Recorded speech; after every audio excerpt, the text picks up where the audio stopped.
Hello everyone, and welcome back to the Tent of Abraham. I'm Tamir Kreisman from Israel, and this is Parashat Bo. Come. Exodus 10 to 13, and this one is called Master of Puppets. So if we didn't know who or what Egypt was, and I mean really what Egypt stands for, we might almost feel sorry for the Egyptians, what they're going through. I mean, after all, what have the poor Egyptian people done to deserve such utter torture and destruction? That's right. That's exactly what they have been exacting upon the children of Israel collectively as a nation. By the way, I just want to correct something I said last week. I said that nogsim are biters. Now, nogsim, lingos, is to bite, to chew on food, but it's interchangeable with the shin, with the dot on the left as opposed to the right, and the samech. They make the same sound.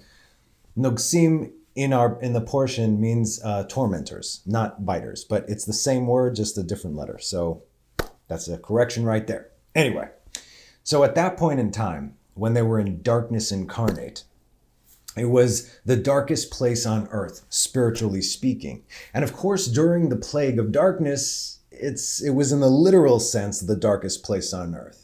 So this year, we're not going to discuss this particular plague of darkness, but you can listen to last year's teaching on Parashat Bo because I discussed the insane depth of the layers on this plague. There's 3 layers of darkness over there that took place.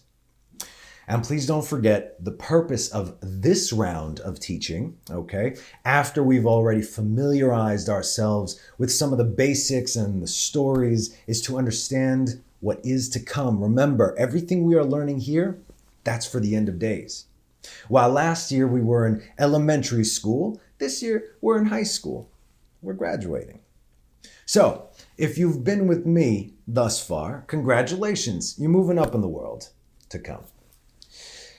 As we've discussed, there is Mitzrayim and Mitzrayimah. One is the physical land of Egypt, and the other is the spiritual restriction. So while Egypt represents the spiritual lack in the world and the complete unhinged rampage of idolatry, Pharaoh himself is likened to he who runs the darkness. Only he's not the serpent, he's a crocodile. We'll discuss, don't worry.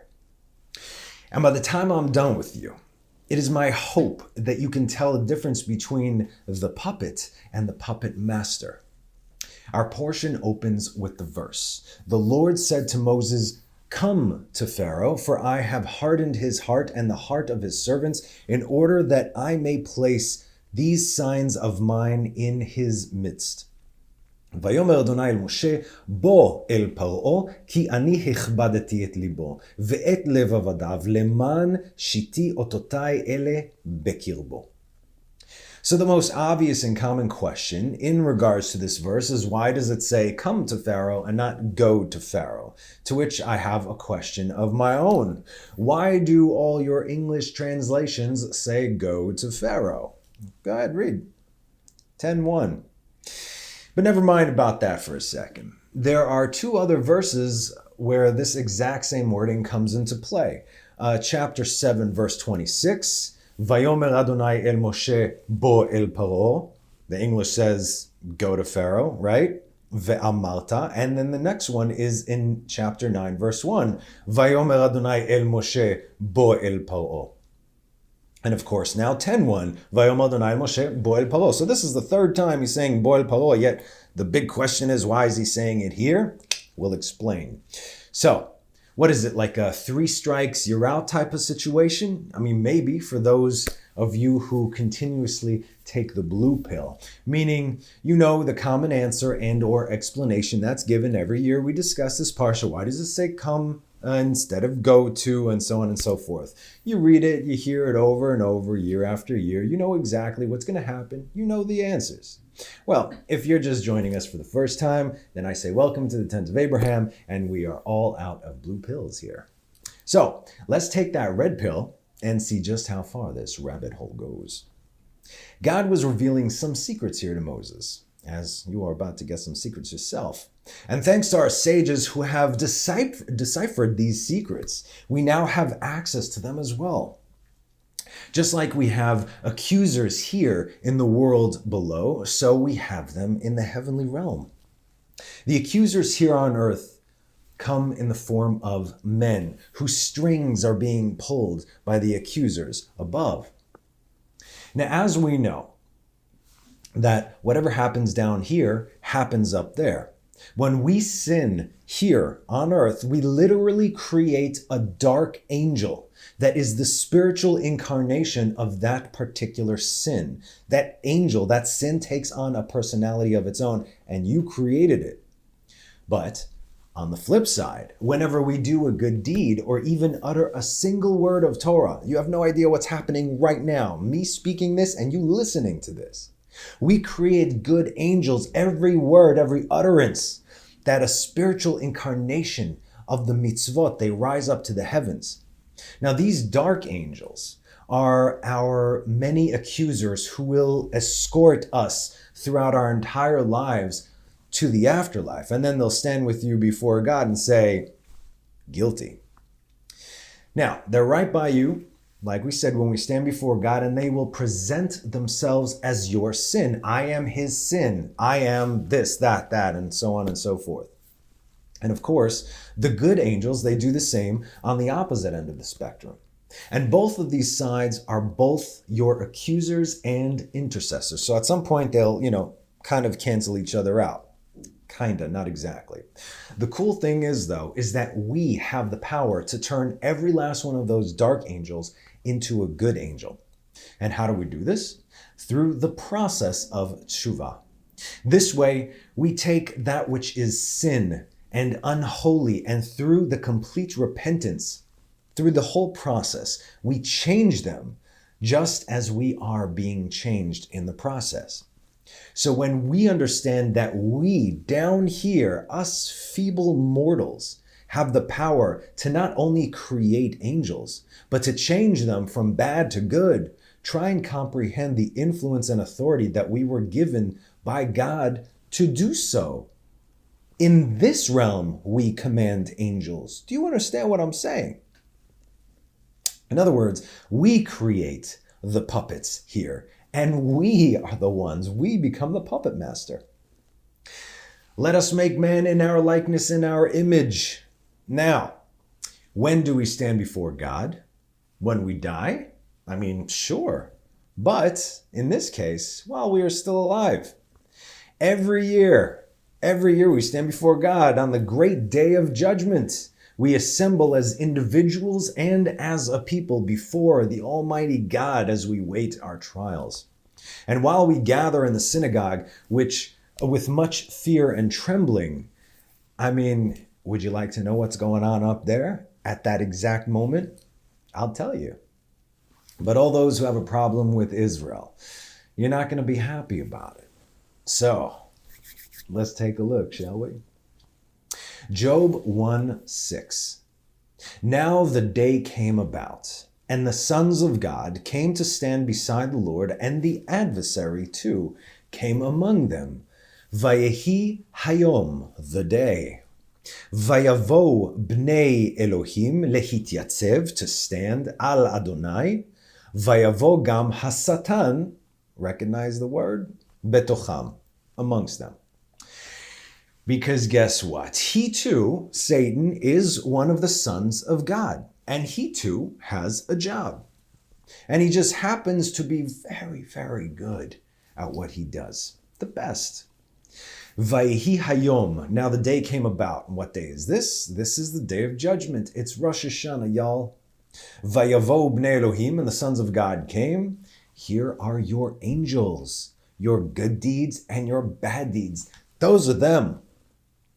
God creates angels and we create angels, both good and bad. This we can actually see from 1 Kings 22, starting at verse 19. Now, we've discussed this passage before, but this just bolsters the point, and you'll also understand what God is doing now to Pharaoh. We're learning the other side. I'm introducing you to the side of the Egyptians, what is happening on the other side right now in the earthly realm and in the heavenly realm. So, 1 Kings 22, verse 19. And he said, Therefore listen to the word of the Lord. I saw the Lord seated on his throne, and all the hosts of heaven were standing by him on his right and on his left. And the Lord said, who will entice Ahab so that he will go up and fall in Ramoth Gilead? One said in this manner, and the other said in that manner. Right? So the prophet came to Ahab, and Ahab had his 450 false prophets who gave him they told him what he wanted to hear. But he didn't want to listen to the truth. So if you completely deny the truth, what happens? God will make sure that you continue going on that path. A certain spirit came forth and stood before the Lord and said, I will entice him. And the Lord said, how? And he said, I will go forth, and I will be a lying spirit in the mouth of all his prophets. But wait a minute, his prophets were already lying. You see what I'm saying? God didn't make them lie. They were lying, continuously lying. They were not going to change their ways. God's like, no problem. Now you just became my puppet. Free will is no longer yours. And he said, you will entice and you will prevail. God gave his okay, his green light, go forth and do so. And now behold, the Lord has placed a lying spirit in the mouth of all these prophets of yours, whereas the Lord spoke evil concerning you. So we can ask, did God create the lying spirit? I mean, the lying spirit was there. Ruach sheker. No, God did not create the lying spirit. The false prophets were false prophets, meaning they were lying. Thus saith the Lord, and all that jazz. So because they were lying, that which they had created had then been sent to deceive even more. Do you see that? The Lord said to Moses, come to Pharaoh, it's back to the Parsha, come to Pharaoh, for I have hardened his heart and the heart of his, but we were only following orders, servants. That didn't fly back then, and it does not fly today. In order that I might place these signs of mine in his midst. Yeah, you following orders, that's, okay. Now, I want you to go.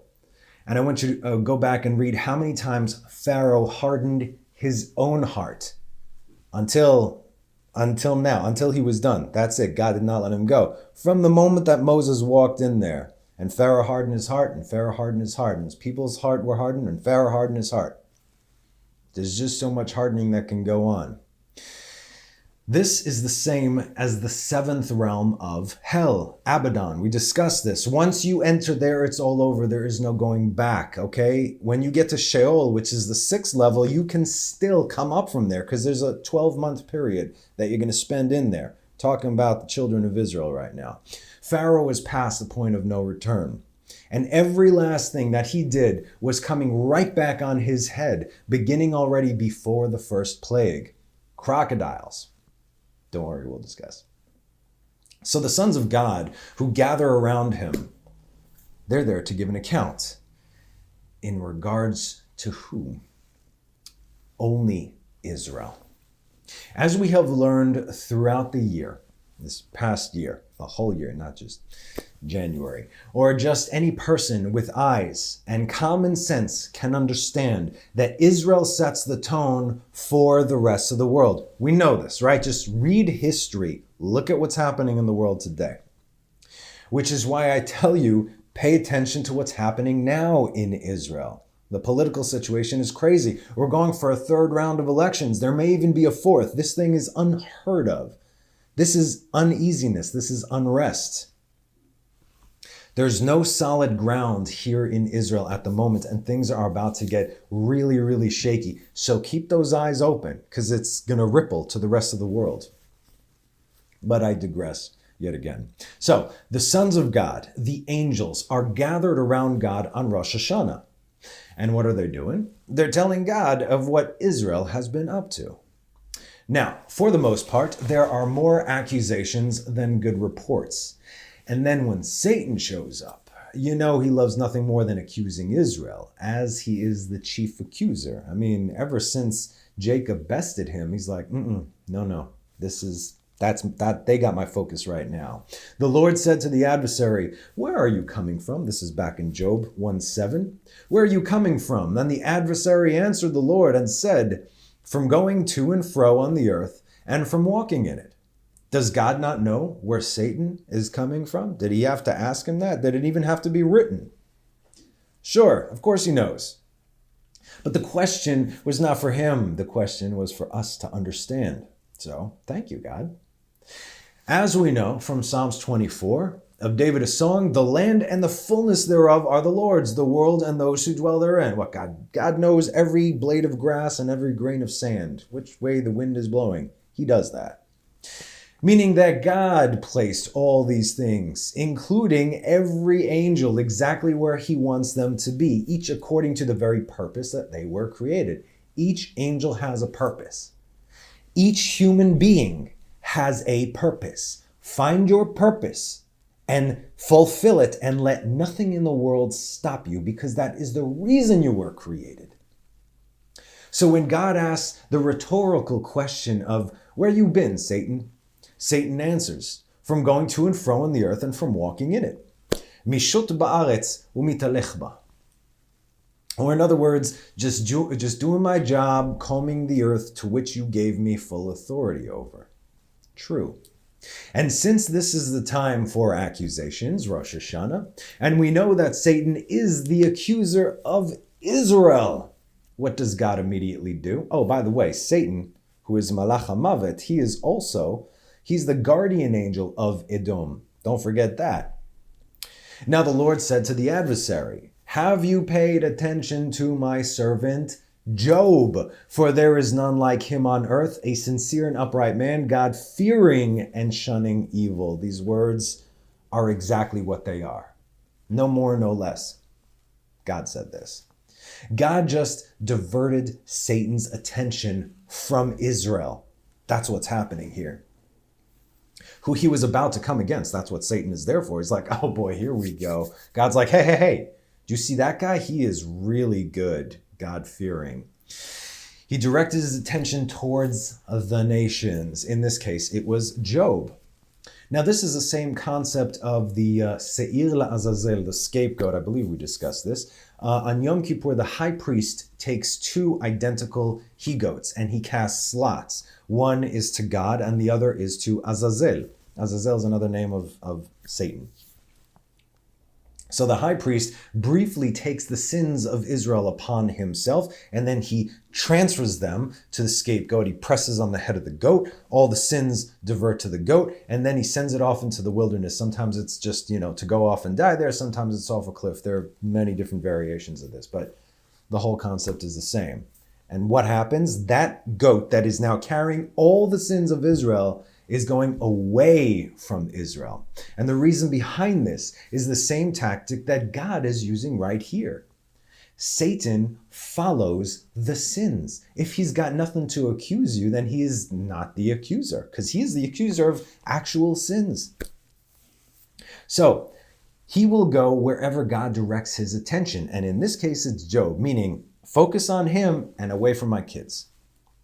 And you know that Satan can't resist lines like, "For there is none like him on earth." I mean, that's a true statement. There's none like me on earth. There's none like you on earth. "A sincere and upright man, God-fearing and shunning evil." He sounds pretty righteous. Did God say that? Listen. So why am I bringing up Job, Rosh Hashanah, Satan in correlation with Moses coming to Pharaoh? It's because Israel still had one major sin that needed to be rectified. And until that sin was rectified, God diverted the attention of the adversary. We'll get to that sin a little bit later. So, who is Job? Job 1:1. There was a man in the land of Uz, whose name was Job, and that man was sincere and upright. Tam v'yashar. Doesn't say tzaddik, doesn't say righteous. Tam v'yashar. God-fearing and shunning evil. So, from the land of Uz, mi'eretz Uz. Who is Uz? Genesis 22:20-21. And it came to pass after these matters. After what matters? This is the verse immediately after the whole parsha with the Akedat Yitzchak. Right after the binding of Isaac, God made a promise to Abraham, And it came to pass after these matters, okay, that it was told to Abraham, saying, behold, Milcah, she also bore sons to Nahor, your brother. Uz, his firstborn, and Buz, his brother, and Kemuel, the father of Aram. So, Job was a descendant of the brother of Abraham. And who else was Job? Here's from the book of Jasher. If you don't know this, I discussed this last year, but hey, new studies. And an officer, one of the king's counselors, whose name was Job, from Mesopotamia in the land of Uz, answered the king, saying, if it please the king, let him hear the counsel of his servant. And the king said unto him, speak. And Job spoke before the king, the princes, and before all the elders of Egypt, saying, behold, the counsel of the king, which he advised formerly respecting the labor of the children of Israel, is very good, and you must not remove from them that labor forever. But this is the advice counseled by which you may lessen them, if it seems good in the king to afflict them. So first he said, take away all their money and their belongings, enslave them. But now look what he's saying. Behold, we have feared war for a long time. And we said, when Israel becomes fruitful in the land, they will drive us from the land, if a war should take place. If it please the king, let a royal decree go forth, and let it be written in the laws of Egypt, which shall not be revoked, that every male child born to the Israelites, his blood shall be spilled upon the ground. That's right. Job was one of the 3 high advisors of Pharaoh, along with Balaam and Jethro.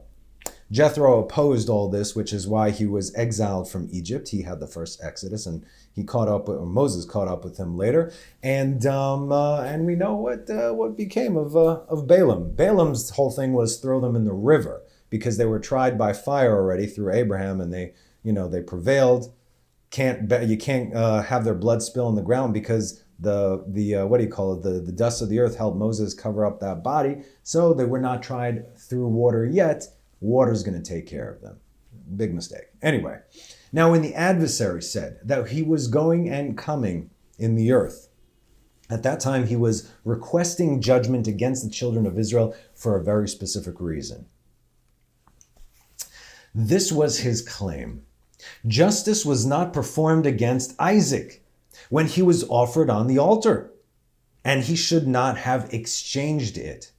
How could Satan say such things?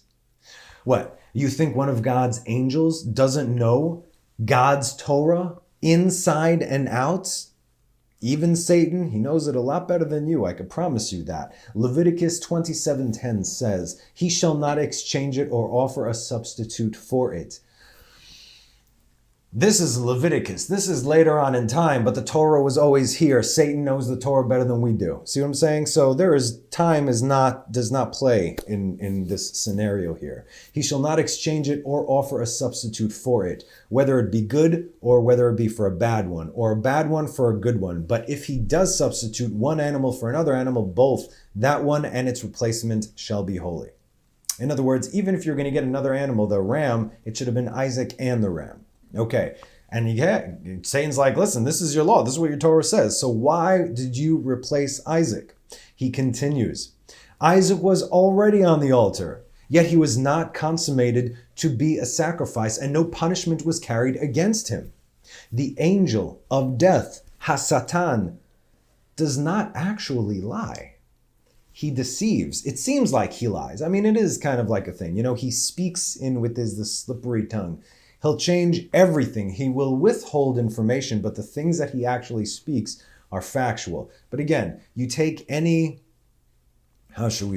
world-class liars today, and they always put a droplet of truth in there, so all the garbage that they say afterwards you're going to believe, because they stated a clear fact. It's a mental trick they pull on you. That's why you got to check the fact of everything. Okay, so he twists the truth, and he'll set it up that you should fall. But obviously he can't manipulate God. So what does he do? He's called the accuser for a reason, but he can only accuse if there is sin, as we discussed. So when he approaches God, he does so within God's own line of judgment. These points that he brings before God, they were mentioned immediately after the binding of Isaac, as you can take a look at where we quoted from the birth of Uz in Genesis. Go back to Genesis 22. You'll see after that, this is where we picked up. Now, Why did Satan take this so personally? We go now back to the book of Jasher around that time, and this is what it says. And Isaac, the son of Abraham, was growing up in those days. This is how the whole thing came to be. Check this. Isaac, the son of Abraham, was growing up in those days, and Abraham, his father, taught him the way of the Lord to know the Lord, and the Lord was with Isaac. And when Isaac was 37 years old, Ishmael, his brother, was going about with him in the tent. And Ishmael boasted of himself to Isaac, saying, I was 13 years old when the Lord spoke to my father to circumcise us. Because Isaac was 13. He got circumcised when he was 13. And I did according to the word of the Lord, which he spoke to my father. And I gave my soul unto the Lord, and I did not transgress his word, which he commanded my father. And Isaac answered Ishmael, saying, Why dost thou boast to me about this, about a little bit of thy flesh, which thou didst take from thy body, concerning which the Lord commanded thee? As the Lord liveth, listen, as the Lord liveth, this is what Isaac is saying, the God of my father Abraham, if the Lord should say unto my father, Take now thy son Isaac and bring him up an offering before me, I would not refrain, but I would joyfully accede to it. Which is exactly what happened. He was sad that he was going to die, but he was joyous. Their hearts were jumping with joy that they were fulfilling the command of the Lord. And the Lord heard the word that Isaac spoke to Ishmael, and it seemed good in the sight of the Lord, and he thought to test Abraham in this manner. Now, are we ready for this? Tell me if this sounds remarkably familiar. We just discussed Job, right? Have you considered my servant Job? And the day arrived when the sons of God, this is from Jasher, not from Job, when the sons of God came and placed themselves before the Lord, and Satan also with the sons of God before the Lord. And the Lord said unto Satan, Whence comest thou? And Satan answered the Lord and said, From going to and fro in the earth, and from walking up and down in it. And the Lord said to Satan, What is thy word to me concerning all the children of the earth? There were no Jewish people. There was the earth, and then there was Abraham. And Satan answered the Lord and said, I have seen all the children of the earth who serve thee and remember thee when they require anything of thee. They're really good when they need something, God. And when thou givest them the thing which they require from thee, they sit at their ease and forsake thee, and they remember thee no more. Satan is going to accuse the whole world again after he just did it 2 times, before the flood and then the Tower of Babel. God cannot allow that. So what does he do? He diverts Satan's attention to, Hast thou seen Abraham the son of Terah, who at first had no children, and he served thee and erected altars to thee wherever he came, and he brought up offerings upon them. And he proclaimed thy name continually to all the children of the earth. And now that his son Isaac is born, he has forsaken thee. He has made a great feast for all the inhabitants of the land, and the Lord he has forgotten. For amidst all that he has done, he brought thee no offering, neither burnt offering nor peace offering, neither ox, lamb, nor goat of all that he killed on that day that his son was weaned. Even from the time of his son's birth till now, being 37 years, he built no altar before thee, nor brought any offering to thee, for he saw that thou didst give what he requested before thee, and he therefore forsook thee. Now, and the Lord said to Satan, Hast thou thus considered my servant Abraham? For there is none like him upon the earth, a perfect and upright man before me, one that feareth God and avoideth evil. As I live, were I to say to him, Bring up Isaac thy son before me, he would not withhold him from me. Much more if I told him to bring up a burnt offering before me for his flock of herds. And Satan answered the Lord and said, Speak then now unto Abraham as thou hast said, and thou wilt see whether he will not this day transgress and cast aside thy words. So Satan was looking at the world, and then he looked at Abraham. God then used Abraham because he knew he would pass the test. So Satan would only look at Abraham because it's easier to find a whole bunch of sins with the rest of the world. So he said, okay, look to this guy because I know he's going to do it with the hardest test.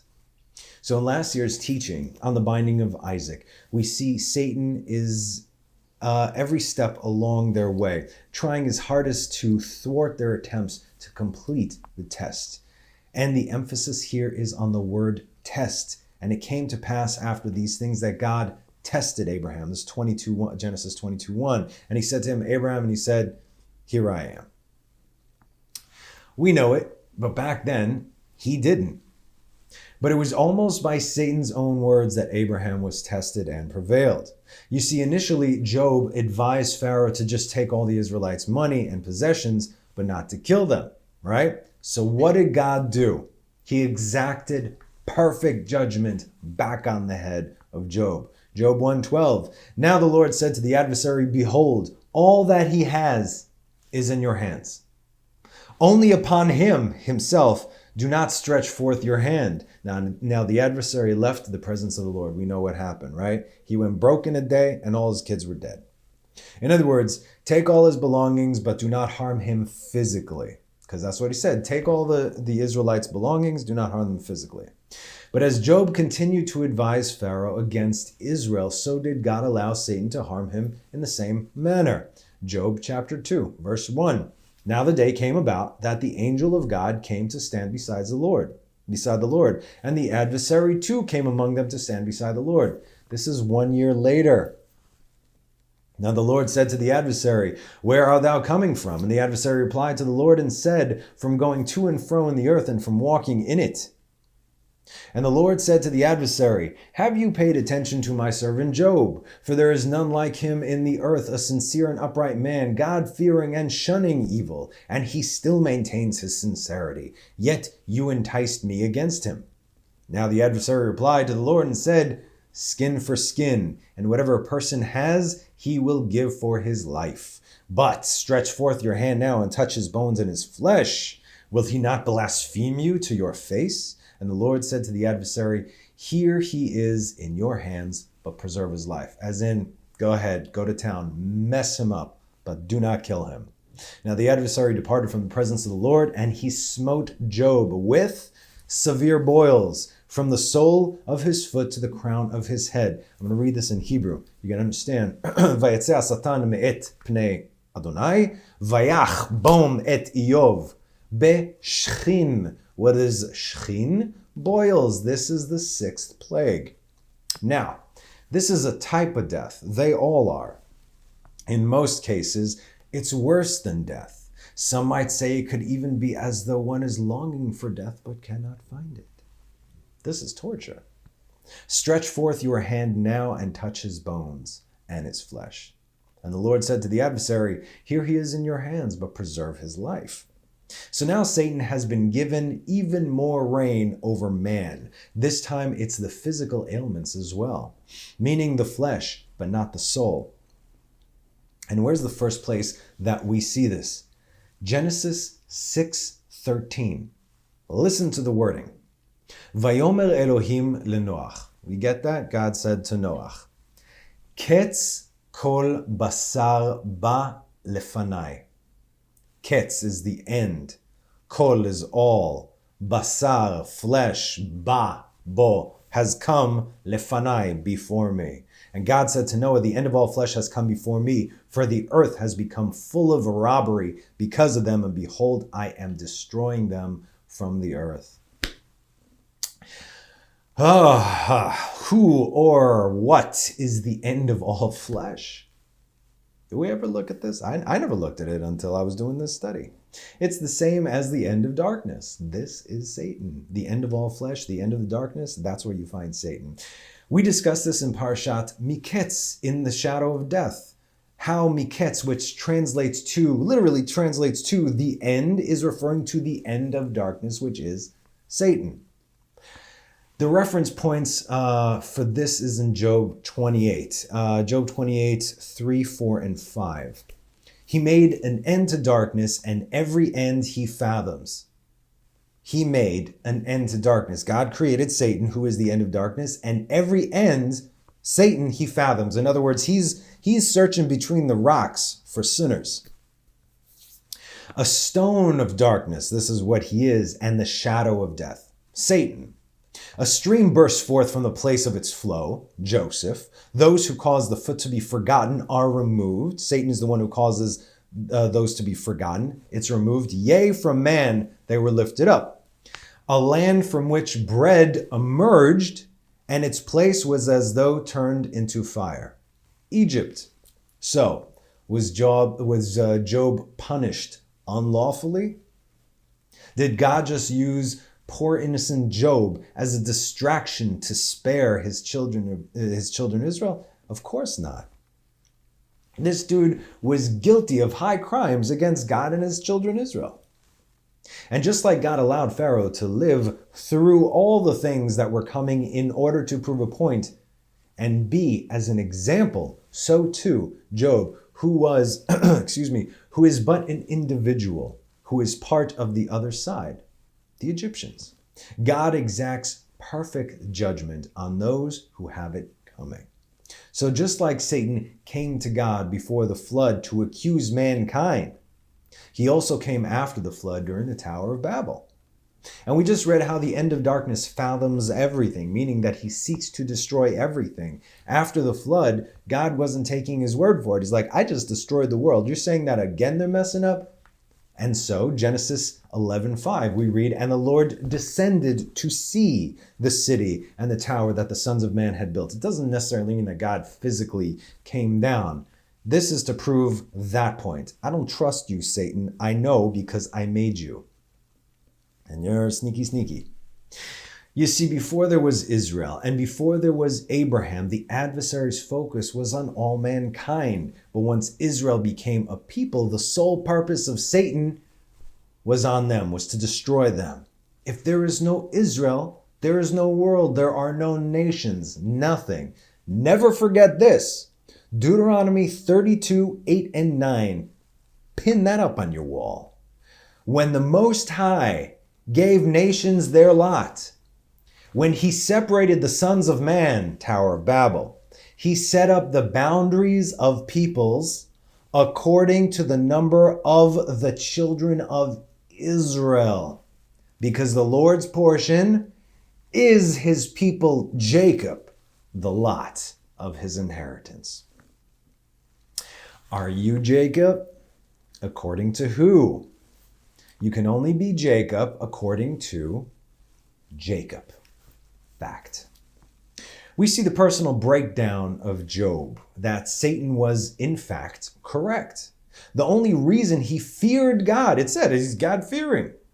And he's shunning evil. Why? The only reason he feared God is because he had so much to lose. His wealth and his children. Take that away and watch how he turns away. While most people might completely miss this, read this. Job 2:10. And he said to her, this is when his wife was going to say, just curse God and die. Get over with already. Look what he's doing to you. And he said to her, his wife, you talk as one of the disgraceful women talks. Shall we also accept the good from God and not accept the evil? Sounds like righteous words, right? Despite all this, Job did not sin with his lips. It's not only what it says, it's also what it does not say. People can say a lot of things, although Job did not sin with his lips, as the Torah clearly states, which means there is something we need to see here. He did sin with his heart against God. Psalms 11:5. The Lord tries the righteous, but his soul hates the wicked and the one who loves violence. Adonai tzadik ivchan. Was Job righteous? We discussed. Not by any means. Just because you fear God, because you see his power and you see what he can do. He saw what was happening there in Egypt. He's like, yes, I fear God. sees what he's doing to the world. It doesn't mean that you love God. It doesn't mean that you respect God. Doing things out of fear is the lowest form of anything. But the catch is this, that even those who are not righteous through the proper correction can be made righteous. Now, this is not like the test of Abraham, who gave his beloved son, because Job, what did Job give? Nothing. It was taken from him. But Abraham gave that which he valued most, more than anything, more than life itself. So you see the difference? There's a huge difference between these two. King Solomon said in Proverbs 9:10, the beginning of wisdom is the fear of the Lord. Right? That's first, and it's not only yirat Hashem, it's not pachad, it's irah, reverence. Open your eyes, understand that this world was created by God, understand that you were created by God, understand that God placed you in this world at this time for a specific task. Revere the Creator. That's the beginning of wisdom. Because people who fear not, hey, on camera, they're idiots. And where can we actually see Job here during the 10 plagues? Check this out. This is very cool. Exodus 9:20. He who feared the word of the Lord of Pharaoh's servants drove his servants and his livestock into the houses. We read it like he who feared, but it's he who feared. This is specifically Job. He who feared is Job. Hayare et hadavar, who is the one that fears? Job, who fears God. Job is mentioned right here. Now, to the crocodiles. Please turn to chapter 7, verse 9. Exodus. We'll start with 8. The Lord spoke to Moses and Aaron, saying, when Pharaoh speaks to you, saying, provide a sign for yourselves, you shall say to Aaron, take your staff and cast it before Pharaoh. It will become a serpent. Now, all the English translations say serpent, which is nachash, but the Hebrew says tannin. It says, Kach et matecha vehashlech lifnei Paro yehi le tannin, not nachash, tannin, and don't even feel bad about that. All the English translations, even from Jewish sources, okay, it all says serpent. Now I can understand how this can be confusing, as earlier God did tell Moses to throw his staff to the ground, and then it did indeed turn into a serpent. But here it says tannin. And what is tannin? Tannin is a crocodile. The great deity of the Nile is the crocodile. But wait, who claims to be the great deity of the Nile? It was Pharaoh.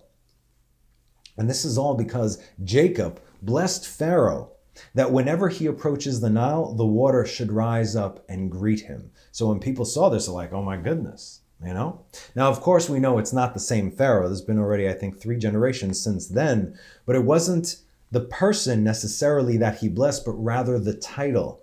And so long as the children of Israel dwelt in their territory, they were blessed because Israel are blessed, right? Through you. So, what is the great crocodile who is the deity of the Nile really? Genesis 1:21. This is trippy. And God created the great sea monsters. Hebrew. Vayivara Elohim et hataninim hagdolim. These sea monsters are the great taninim, the great crocodiles, if you will. It's the same language. God created everything male and female, as it is the order of the universe. In this case, God had to kill the female, though, because they were so big that if they were to reproduce, the world could not be able to sustain them. They would swallow the world. That's how big they are.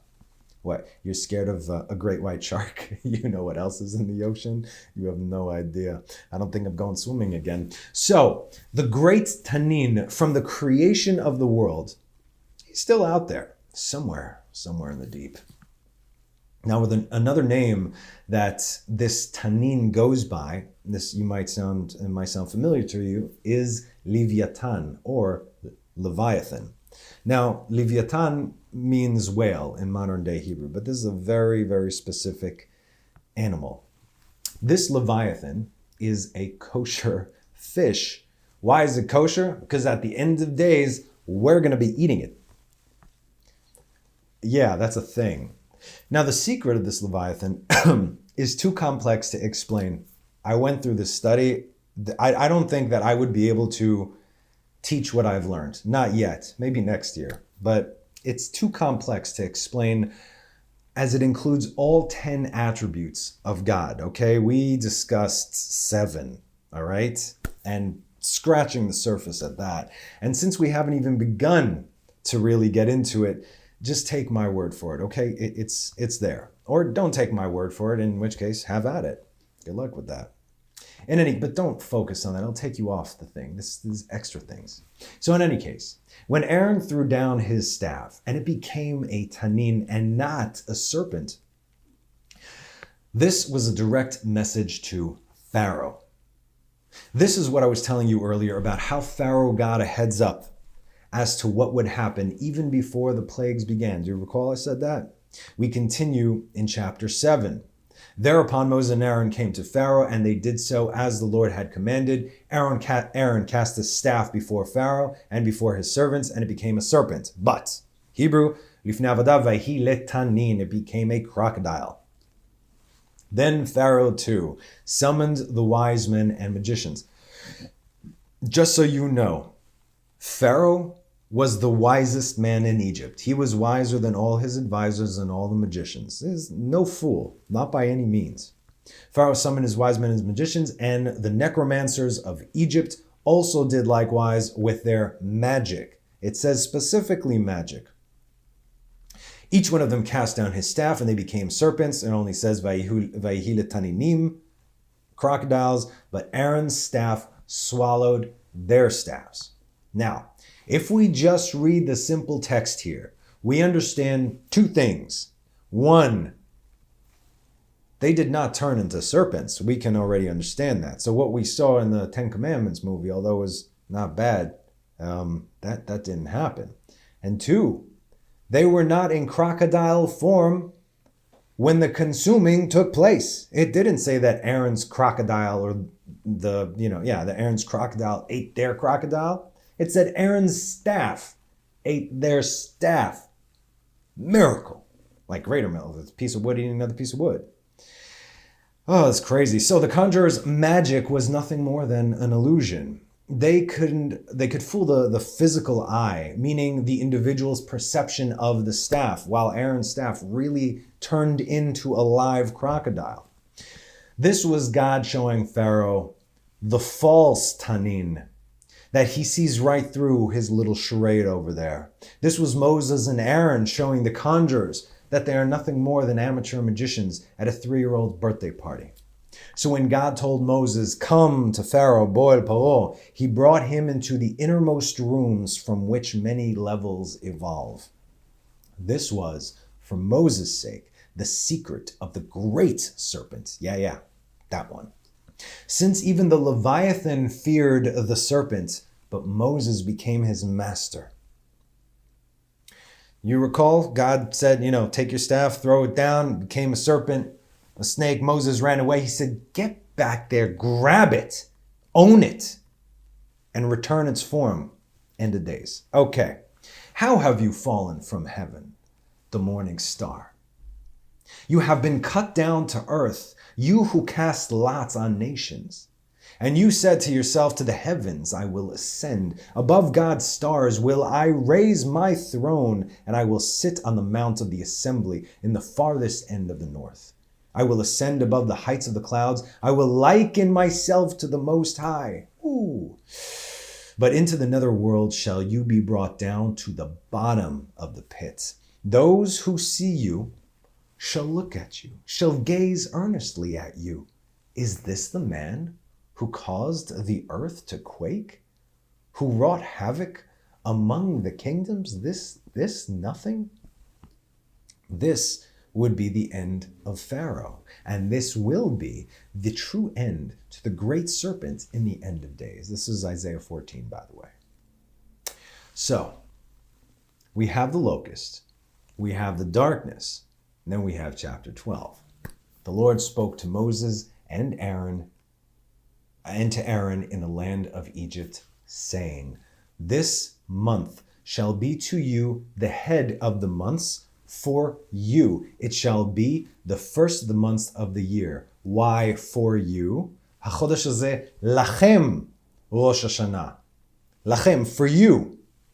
Who's for you? For you meaning exclusively for Israel, because Passover is on the 7th month from creation, Tishrei, not Tishrei, yes, Tishrei. Tishrei, Cheshvan, Kislev, Tevet, Shvat, Adar, Nisan, 7th month. But now it became the first month. While the first month, Tishrei, when the world was created, more specifically when man was created, was on Rosh Hashanah. So Rosh Hashanah is the birthday of man, which is when the world gets judged, because everything was made for us over here. Now we're about to see the final act of defiance, not only against the great darkness on earth, but also against the principalities and powers. The children of Israel had to cut the ties of idolatry and impurity on earth. Otherwise, they never would have been able to leave. There was a curse put on them. They could not leave lest they took these steps. So, what does God tell them to do in order to break this curse? Slaughter a lamb. Where are they to slaughter this lamb? Each household. Openly. In the streets. For everyone to see, especially for the Egyptians to see. And why a lamb, do you ask? Oh, I'm going to answer this question. Because it was one of the higher Egyptian deities. The lamb represented a pagan deity. So what is God showing his children and the rest of the world? He's showing them that idolatry will not be tolerated in the presence of God. You want to come with me? Take the idols, slaughter them. There is only one God. He is no animal. He is no man. He has no form. Idolatry is the only thing that will bring a separation between man and God. The 7 Noahide laws are based on the premise that idolatry be abolished. Like we said, you don't have to convert to Judaism. You keep the 7 Noahide laws, the laws of morality. You abolish idolatry. You recognize the God of Abraham, Isaac, and Jacob. And God promises you eternal life without taking on the yoke of the 613 commands of the Torah. This is what God says. But as far as Israel goes, there's something else that needs to take place here as well before they leave. Not only the abolishment of idolatry. Why did God divert Satan's attention away from destroying Israel? This means that he had just cause to do it according to the law of God. Satan was stating the laws to God. You said this, you said that, so why is this and why is that? The reason that Israel were exposed and now saved was because they had stopped circumcising their male children. Okay? The darkness was taking its toll. And while they were slaughtering the filth without fear over there, out in the open, and wiping the blood on the doorposts, there were circumcisions taking place. So there was 2 kinds of blood. And the blood will be for you a sign upon the houses where you will be, and I will see the blood and skip over you, and there will be no plague to destroy you when I smite the people of the land of Egypt. The blood of circumcision and the blood on the doorposts, the blood of judgment, the blood of mercy. And this day shall be for you as a memorial, and you shall celebrate it as a festival for the Lord. Throughout your generations you shall celebrate it as an everlasting statute. This is the Passover, the Exodus, the miracles, the end of days, and it's all tied to the original blood of the covenant between God and Abraham. Brit Milah, the circumcision. And you shall take a bunch of hyssop and immerse it in the blood that is in the basin. and you shall extend to the lintel and to the 2 doorposts the blood that is in the basin, and you shall not go out, any man from the entrance of his house until morning. Hamashkof ve'el shtei hamezuzot, lintel, beam, and the 2 doorposts. Okay? Lintel is the beam. So, what do these 3 represent? It says it specifically, and it says it twice. These 3 represent, it's 1, 2, 3. These are the 3 lines on the tree that we discussed, okay? Of Chesed is on the right, Gvura is on the left, and Tiferet is in the middle. The red, white, and green. This is vital to our survival, and it all comes down to identity. You have to do this. This is for you. Listen how many times God focuses on this is for you, Jacob. Again, I say this is no joke. You need to know exactly where you are and where you stand and come to terms with it so you can take the proper course of action. Otherwise, you're already deceived. Look, next verse says it again. Verse 23, 12:23, the Lord will pass to smite the Egyptians, and he will see the blood on the lintel and on the 2 doorposts. Again, it says, second time. This has so much more meaning than just blood on the doorposts. This is a statement. And you shall keep this matter, verse 24, as a statute for you and for your children forever. Forever. And it shall come to pass when you enter the land that the Lord will give you as he spoke, that you shall observe this service. Now, we're in Israel here. Do we do this today? Do we wipe blood on the doorposts in the land of Israel? No, we do not. But what do? We circumcise our sons and we make a blood covenant with God so we can enter under the protection of the Almighty God and partake in the covenants. God's prophecy, God's word is on the money. And the habitation of the children of Israel that they dwelt in Egypt was 430 years. It came to pass at the end of the 430 years, and it came to pass that in that very day that all the legions of the Lord went out of the land of Egypt. Kol tzvaot Adonai. Not only the Jewish people left Egypt, but all the legions, the heavenly realm, left with them. They were bound there until they were loosed on earth, and then they became loosed in heaven. The angels were freed because we were. It's exactly 430 years to the day from the covenant of the pieces. God told Abraham, 400 years, your descendants will be in bondage. They were not here for 400 years. Abraham was 70 years old. Only in 30 years from his first descendant, meaning Isaac, being born, that's when it started to count. The Lord said to Moses and Aaron, this is a statute of the Passover sacrifice. Listen now. Just listen. No bias. We're reading the word, okay?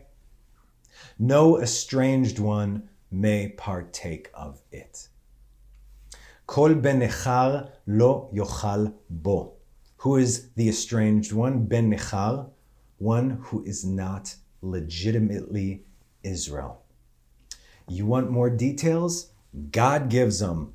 Next verse, 44. And every man's slave purchased for his money, you shall circumcise him. Then he will be permitted to partake of it. Not clear enough? Wait, there's more. Next verse. A sojourner or a hired hand may not partake of it. More. It must be eaten in the house. You shall not take any of the meat out of the house, out to the outside, neither shall you break any of its bones. This is end times prophecy. This secret shall not leave the house of Israel. The entire community of Israel shall make it. Amen. As one. And should a proselyte reside with you, he shall make a Passover sacrifice to the Lord. All his males shall be circumcised, and then he may approach to make it, and he will be like the native of the land. But no uncircumcised male may partake of it. Thus saith the Lord. I don't know who you are out there, but this means so much more than just a Passover Seder, okay? This is sealing yourself in the book of life for the end of days. If you listen to false doctrines that go against the word of God that I'm reading to you now from the 5 books of Moses, this is non-negotiable, right? We can all agree on this. You are deceived. You are not of Israel. But that does not mean that you cannot be. That's what I'm saying. You got to be very, very real with yourself. I know you guys have a lot of questions. You're asking me a lot of questions. They're just, okay, we'll talk. Look, it goes on. Listen to the words of God. Verse 49. I was just reading all the verses. Like, do you need more? This is God speaking. This is no rabbis. This is no interpretation. Verse 49. There shall be one law for the natives and for the stranger who resides in your midst. That ain't a new law. That ain't the law's done away with law. That's one law. That's God's law. And if you do not abide by it, none of this applies to you. You are either Israel or you are the nations. You are either the oppressor or the oppressed. You are the tormentor or the tormented. You are either the cursed or the blessed. You are the ones who he does not know, for his name is not within you. Or you are circumcised, actual blood covenant with Israel, in which case he's your father. Make no mistake, this is not a game. God does not pull on your strings. He cuts them and he sets you free. Check and double check, triple check to see who's pulling on your strings. Because if you do anything or listen to anyone or follow any doctrine or man, I don't care if he calls himself a Jew or a fake rabbi or whatever, that teaches you things that go against the law, you, my friend, are a puppet. And your master is Satan himself. The children of Israel are now free. The strings have been cut and the chains have been broken. Now all we have to do is believe it and realize it, because we're not there yet, but we're getting there. There's a lot of work to be done. So, may the God of Abraham, of Isaac, and of Israel set us all free, both in the flesh and in the spirit. And may we all merit to live and see the true and final exodus from darkness as we leave Egypt and enter into his holy place, into the light, into the land of Israel. Amen. Amen. All right. So thank you guys, as always, for joining me. Have a wonderful rest of the week and have a Shabbat Shalom.